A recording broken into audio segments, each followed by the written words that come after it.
और इसलिए सुबह शाम ये लोग मोदी को भांति भांति की गाली दे रहे हैं। जेल से ही सरकारी आदेश निकाले जा रहे थे। ये आरजेडी और कांग्रेस वाले कोई बेल पर बाहर है, कोई रेल के खेल में अदालत के चक्कर लगा रहा है।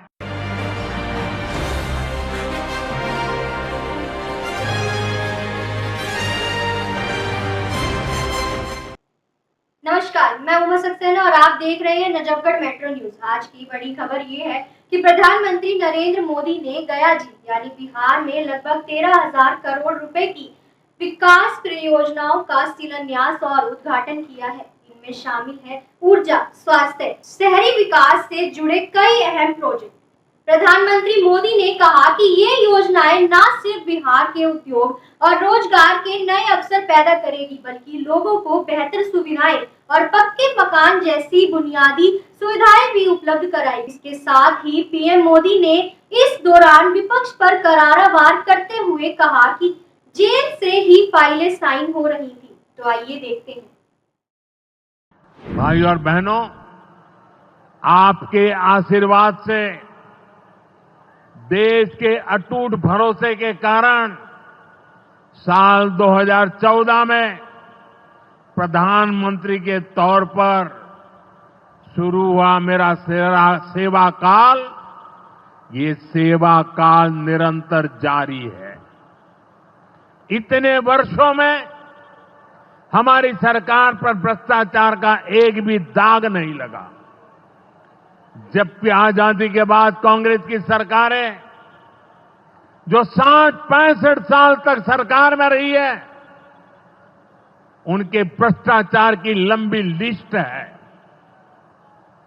आरजेडी का भ्रष्टाचार तो बिहार का बच्चा बच्चा जानता है। मेरा साफ मानना है कि भ्रष्टाचार के विरुद्ध लड़ाई को अगर अंजाम तक पहुंचाना है तो कोई भी कार्रवाई के दायरे से बाहर नहीं होना चाहिए।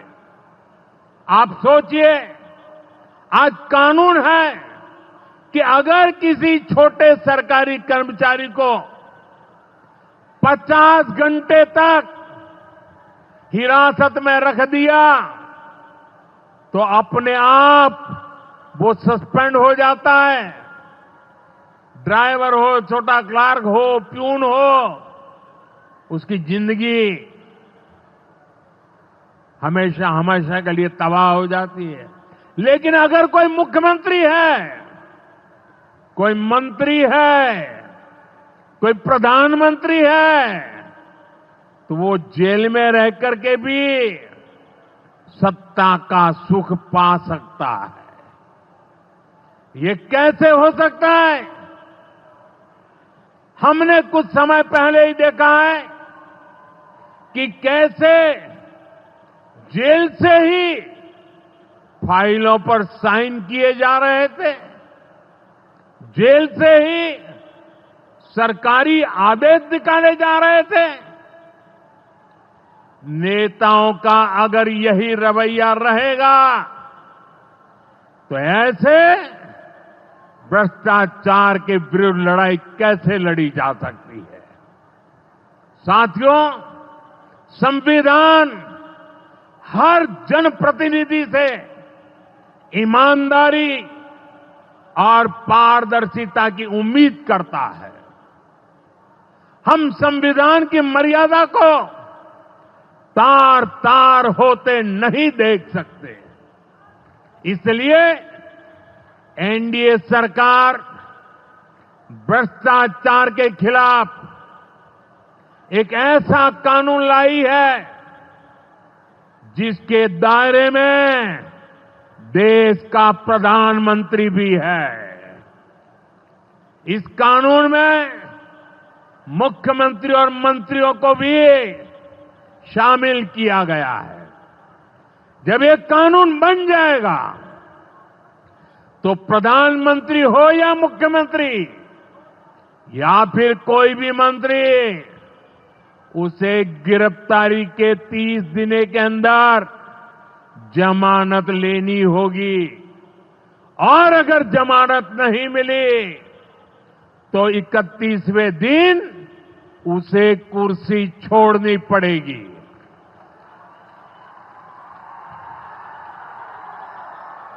आप कहिए भाइयों, जो जेल जाए उसने कुर्सी छोड़नी चाहिए कि नहीं छोड़नी चाहिए?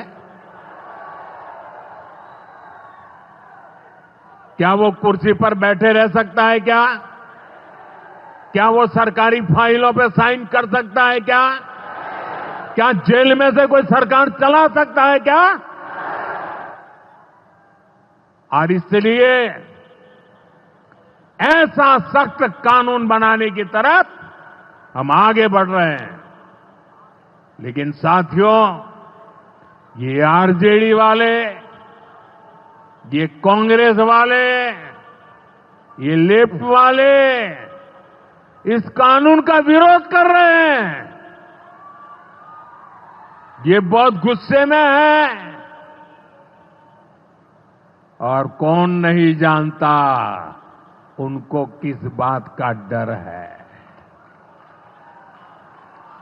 जिसने पाप किया होता है वो अपने पाप को दूसरों से छुपाता है, लेकिन खुद को भीतर से जानता है कि क्या खेल खेला है। इन सब का भी यही हिसाब है। ये आरजेडी और कांग्रेस वाले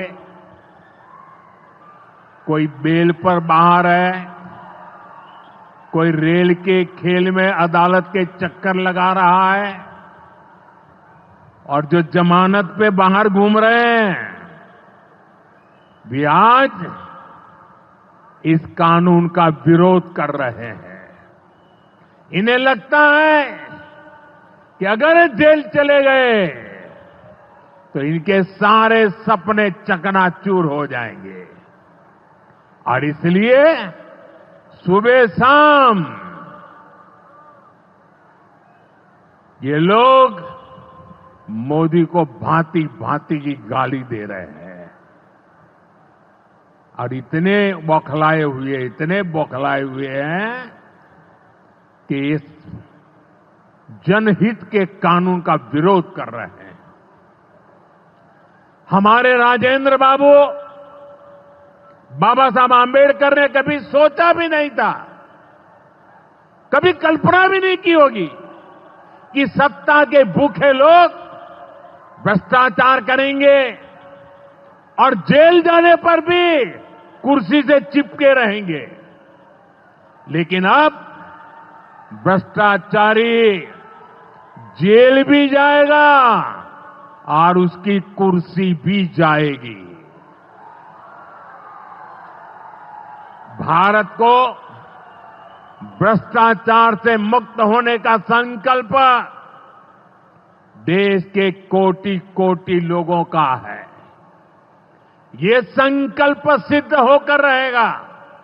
ऐसे ही ताजा अपडेट पाने के लिए हमारे चैनल नजफगढ़ मेट्रो न्यूज को सब्सक्राइब करें, वीडियो को लाइक करें और इस वीडियो पर आपकी क्या राय है कमेंट बॉक्स में हमें जरूर बताएं। बाकी खबरों को जानने के लिए हमारे चैनल नजफगढ़ मेट्रो न्यूज को सब्सक्राइब कर लें।